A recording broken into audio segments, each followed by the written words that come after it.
Bonjour, Thierry Gandillot du service culture pour une page cinéma avec aujourd'hui le film magnifique de Steve McQueen. Alors évidemment, ce n'est pas le Steve McQueen de La Grande Évasion, c'est le Steve McQueen de Hunger et de Shame, deux films formidables. L'un c'était sur les militants de l'IRA dans les geôles britanniques et l'autre sur un homme frappé victime de ses addictions sexuelles. C'était deux films très très forts qui travaillaient la question du corps, qui travaillaient la question de la souffrance. Et bien là, il est encore question de corps, il est encore question de souffrance.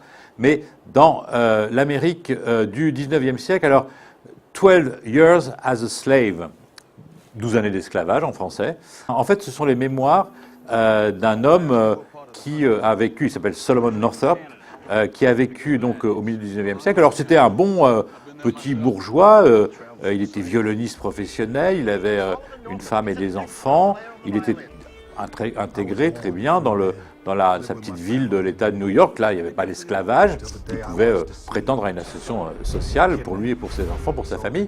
Et puis, un soir, il est en fait enlevé par des trafiquants d'esclaves et se retrouve dans une cellule, puis sur un bateau, et finalement dans une plantation en Louisiane avec l'impossibilité totale de fuir, et donc il va y rester 12 ans.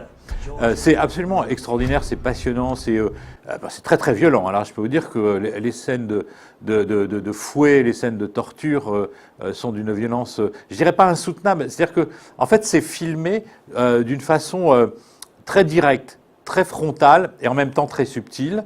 Et on voit absolument l'esclavage sous toutes ses formes et dans toute son horreur, à la fois évidemment le marché aux esclaves quand il arrive, ensuite les ventes un peu discrètes comme ça, parce qu'on ne peut pas trop se montrer dans des appartements de la Nouvelle-Orléans, et puis l'apprentissage du ramassage du coton, et puis les coups de fouet le soir quand on n'a pas été assez productif, et puis les viols, et puis tout ce qu'on peut imaginer, tout ce qu'on sait malheureusement par les documentaires et par les livres, mais qui là est montré absolument sans artifice, sans phare. C'est un film majeur, d'ailleurs il est nommé 7 ou 9 fois, je ne sais plus exactement, aux Oscars. En tout cas, il mérite que vous alliez le voir au cinéma.